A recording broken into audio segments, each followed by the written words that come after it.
Salut à tous, bienvenue sur la chaîne de Discover Dose, j'espère que vous allez bien, en tout cas moi ça va super. Aujourd'hui une nouvelle vidéo pour vous présenter ce téléphone, le Poco F2 Pro, un téléphone qui a été annoncé il y a maintenant un petit peu plus d'un mois, que j'ai reçu il y a 2 semaines et je vous propose aujourd'hui donc la review. Déjà vous devez vous demander qu'est-ce que c'est que Poco. Eh bien Poco c'est une marque qui appartient à Xiaomi et qui a comme objectif premier de reprendre un peu la philosophie de OnePlus, c'est-à-dire de proposer des téléphones avec de très bonnes spécifications mais à un prix fracassé.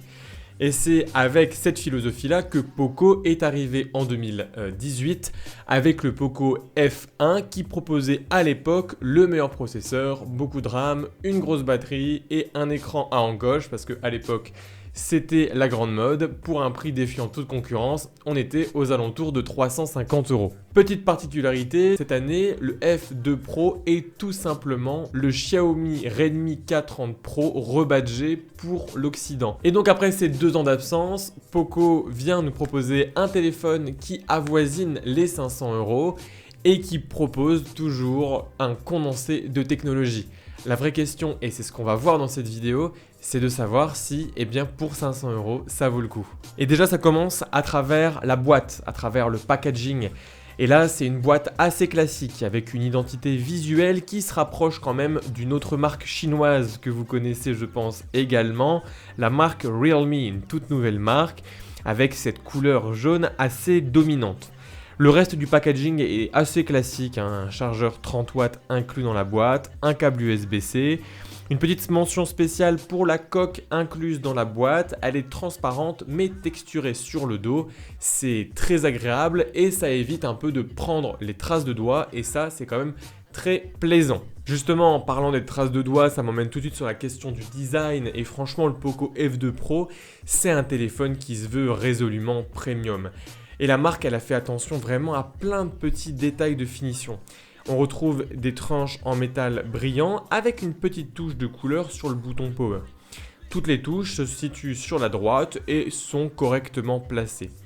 L'avant comme l'arrière est protégé par du Gorilla Glass 5. Même si je vous l'avoue qu'au toucher, le verre à l'arrière, un petit peu dépoli, fait plutôt penser à du plastique. Ça c'est un peu dommage. Le module photo comporte 4 caméras disposées en X dans un cercle. C'est assez joli mais après bon les goûts et les couleurs. Et sinon en main le téléphone il respire quand même la solidité, ça c'est un vrai bon point. C'est un vrai bon point même quand on retourne le téléphone et qu'on découvre cet écran, une dalle AMOLED Full HD+ de 6,67 pouces sur un ratio de 20/9. L'écran est compatible HDR10 et peut lire des vidéos en HD sur les plateformes de streaming. Et ça c'est un point que le F1 ne faisait pas à sa sortie. Là on peut lire les vidéos en HD.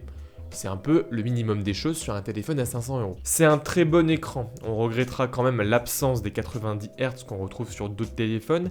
Mais cet écran sans interruption, sans encoche, sans poinçon dans l'écran, c'est vraiment extrêmement plaisant. J'apprécie aussi le fait que l'écran ne soit pas incurvé, c'est beaucoup plus ergonomique. Les couleurs sont bonnes, les réglages proposés aussi et la luminosité est très satisfaisante. Ça me permet même de regarder l'écran en plein soleil sans aucune difficulté. Au niveau de l'audio, eh bien la partie audio est relativement bonne. Au niveau de l'écoute pour les appels, pas de problème, c'est précis et il n'y a aucune distorsion. Par contre, pour les médias, le téléphone ne dispose que d'un seul haut-parleur situé sur le bas.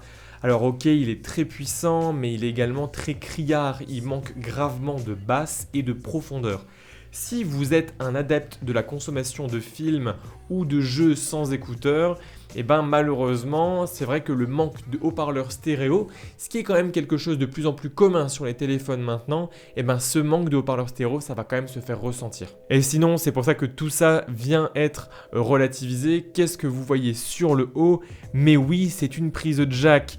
Alors, c'est quand même rare maintenant sur les téléphones à plus de 300 €. Et même si moi, personnellement, je l'utilise de moins en moins, il m'arrive encore parfois d'être frustré si je ne peux pas utiliser ma prise jack que ce soit pour brancher un micro ou même un casque quand j'ai plus de batterie dans mes casques Bluetooth. La prise jack, c'est toujours un gage de sécurité et on l'a, donc tant mieux. Au niveau des performances, on a deux modèles qui sont proposés. D'un côté, un modèle avec 6 Go de RAM en DDR4 et 128 Go de stockage, et de l'autre, un modèle à 8 Go de RAM, ce coup-ci en DDR5 et 256 Go de stockage, sachant qu'ils sont respectivement proposés à des prix de 499 et 599. J'ai avec moi la version la plus modeste et avouons-le, c'est quand même ultra fluide. Tout défile sans problème et au final, l'absence des 90 Hz de l'écran, bien que visible, ça se fait quand même assez rapidement oublier.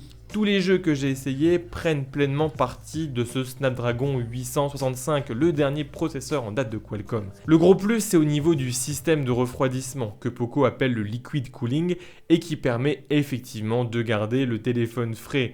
J'ai jamais vraiment ressenti de chaleur excessive sur le téléphone, à la différence du OnePlus 8 qui lui chauffe excessivement lorsque l'on lance une partie sur Fortnite ou sur PUBG. Là, le Poco F2 Pro reste totalement frais et ça, c'est un bon point pour la longévité du produit et de la batterie. D'ailleurs, en parlant de la batterie, on y retrouve une batterie de 4700 mAh compatible charge rapide 30 watts. Alors on est loin du chargeur de 65 watts que peut avoir par exemple Oppo sur ses nouveaux téléphones. Là on est sur du 30 watts, mais globalement c'est satisfaisant. On a une charge complète en un peu plus d'une heure, 1h20.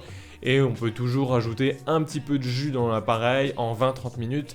Ça, c'est top. Surtout qu'avec ces 4700 mAh, comme je viens de vous le dire, je n'ai eu aucun problème avec la batterie. En gros, deux utilisations possibles me concernant. Soit je suis en utilisation mixte, c'est-à-dire beaucoup de 4G, un petit peu de Wi-Fi, un peu de Pokémon Go, d'autres jeux vidéo, la luminosité qui a quand même tendance à pousser parce que je suis souvent dehors. Et dans ce cas-là, on est aux alentours de 6 à 7 heures d'écran allumé, ce qui est quand même déjà colossal. Et si vous restez chez vous dans une luminosité modeste et souvent en Wi-Fi, là on peut taper sans problème les 11 à 12 heures d'écran. C'est la première fois que je tombe sur un téléphone capable de me proposer ce genre d'autonomie. Au niveau du logiciel, le Poco F2 Pro tourne sur la surcouche MIUI 11, une surcouche faite par Xiaomi et qui vient modifier en profondeur Android. Le téléphone est déjà promis à avoir MIUI 12 et la bêta d'Android 11. Globalement, rien de nouveau ici, c'est vraiment du typique Xiaomi. Personnellement, j'aime assez et moi j'ai souvent l'habitude de mettre un launcher alternatif. Donc on retrouve une expérience assez proche d'Android au final.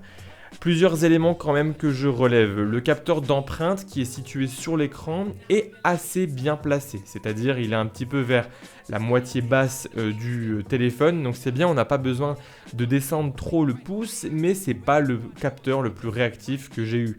Il y a même souvent des ratés. Au niveau du logiciel, toujours le mode Always On Display, je le trouve excellent ce mode. Il est très customisable et ne bouffe pas beaucoup de batterie. Sous IMUI 12, il est réputé être encore meilleur, donc j'ai hâte d'avoir la mise à jour. J'ai eu quelques bugs du téléphone et ça quand même je veux le dire parce qu'à 500 € ça me dérange un peu, surtout au niveau de l'application photo. Une fois sur 3 à peu près, j'ai l'appareil photo qui plante, qui freeze.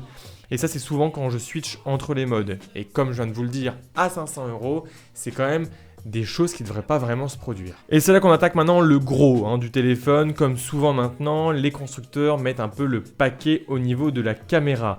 Et là on a un setup à 5 caméras sur le Poco F2 Pro. Je vais déjà commencer avec le capteur frontal.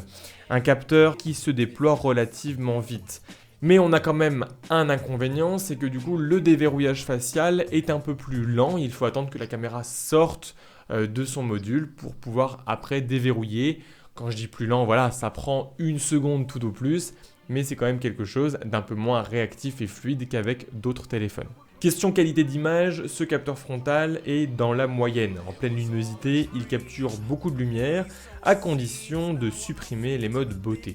Et en basse luminosité, pas de miracle, les couleurs sont vite délavées et les détails sont lissés. En vidéo, le capteur ne fait pas de miracle là non plus, mais surtout il n'est pas stabilisé, ni optiquement, comme beaucoup, mais malheureusement pas électroniquement non plus, et ça c'est quand même également dommage pour le prix. Petit test des micros de ce Poco F2 Pro. Ben voilà, dites-moi en commentaire ce que vous pensez de la qualité des micros. Mais c'est surtout au niveau de l'arrière que le Poco F2 Pro envoie vraiment le pâté. Là, comme je vous l'ai dit, on a 4 capteurs. Un premier capteur de 64 mégapixels qui est le capteur standard, le capteur grand angle classique. On a ensuite un second capteur grand angle. On a un capteur macro de 5 mégapixels et on a ensuite un capteur juste qui sert à prendre de la profondeur. Donc, comme je viens de vous le dire, sur les 4 capteurs, on en a 3 d'utiles et un qui n'est pas vraiment utile, le capteur de profondeur. Puisque depuis maintenant plusieurs années, bon nombre de constructeurs arrivent à nous proposer une bonne gestion de la profondeur sans ce fameux capteur. Donc on va se concentrer sur ces 3 capteurs présents. Avec le capteur principal, on a un mode par défaut qui utilise la technologie du pixel binning, c'est-à-dire la fusion de pixels, pour fusionner 4 pixels en un. Donc 64 divisé par 4, ça nous donne des photos donc de 16 mégapixels qui sont assez détaillées. On peut toujours activer le mode 64 mégapixels et en plein jour, ce capteur se débrouille quand même assez bien, même s'il n'est pas sans défaut. On observe des flous et des effets de halo autour des feuilles, ici par exemple. Le F2 Pro a aussi tendance à sous-exposer les images qu'il produit, même avec le mode HDR activé. Des images au rendu assez sombre donc qu'on peut toujours rattraper en post-production, mais on est loin de la facilité et de la consistance d'un iPhone ou d'un pixel. Toutefois, cette sous-exposition est purement logicielle et en utilisant le portage de l'application Gcam, on obtient de bien meilleurs résultats. Petite mention donc à ce portage que je trouve d'une stabilité exemplaire alors que ça fait des années que j'essaye de trouver un portage de qualité et ça fait malheureusement plusieurs années que je les laisse un peu de côté parce que beaucoup de bugs. Là, très peu de bugs et une qualité d'image que je trouve vraiment supérieure à la caméra de base. Et donc si ça vous intéresse, ne vous inquiétez pas, je vais vous mettre les liens pour télécharger cette application en description. Sans trop en faire autour de l'application Gcam, l'application vous permet aussi d'accroître significativement les capacités de zoom du téléphone.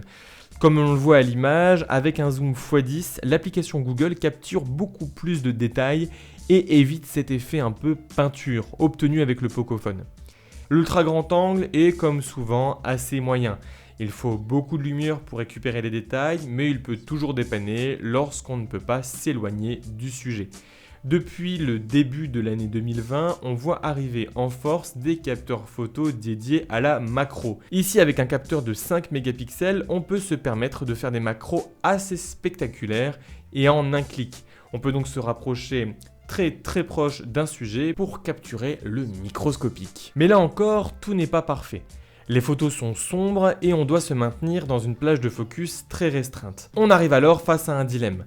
D'un côté, préférer utiliser le capteur principal de 64 mégapixels en favorisant la netteté globale et le zoom a posteriori, et de l'autre, préférer le capteur macro qui est spectaculaire quand il marche bien, mais c'est prendre le risque d'avoir des ratés et des flous. Le mode nuit est lui plutôt correct, ça redonne un peu de vie à l'image, ça accentue la luminosité, les contrastes, on a un peu gain de détail et de netteté, mais je pense que c'est la rengaine de cette vidéo, c'est bien mais il n'y a rien de transcendant. Pareil en vidéo, le téléphone peut techniquement filmer jusqu'en 8K, mais on est plutôt sur de la 6K extrapolée à de la 8K. Je vous conseille donc de rester sur de la 4K, c'est largement suffisant, surtout que malheureusement la stabilisation, elle, n'est disponible que en 1080p 30 images par seconde, et ça c'est quelque chose qui me paraît assez aberrant. Déjà à l'époque de mon OnePlus 3, j'avais la stabilisation en 4K. Ensuite, toujours au niveau de la vidéo, 2-3 fonctions qui sont sympas, une fonction très cinéma un peu 21/9, et surtout la fonctionnalité de pouvoir zoomer de façon très fluide dans l'image, mais ne vous trompez pas, on reste sur un zoom purement numérique. En conclusion de ce test, ce Pocophone F2 Pro c'est un bon téléphone. Il est vraiment bon partout, mais malheureusement, il excelle en rien. Et le problème, c'est quand on vient taper les 500 €, on espère avoir quand même quelque chose qui excelle quelque part. Vendu encore maintenant à la sortie entre 600 et 500 €, je trouve que ça fait un peu cher. Pour le prix, vous avez encore de bons smartphones de 2019 qui en proposent un petit peu plus. Je prends l'exemple des OnePlus 7 Pro et 7T qui proposent pour maintenant 500 €.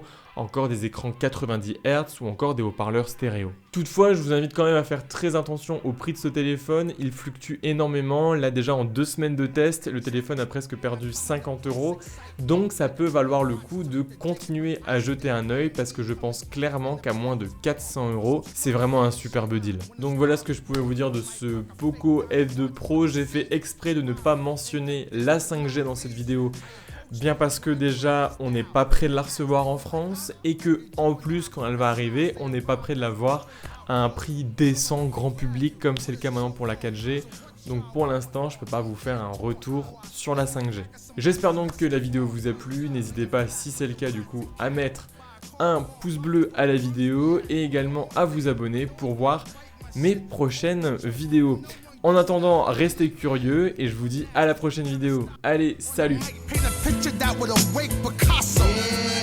Yeah, you can't be believing it. You imagining you and to me are both seeing shit. No matter what the deal, the money.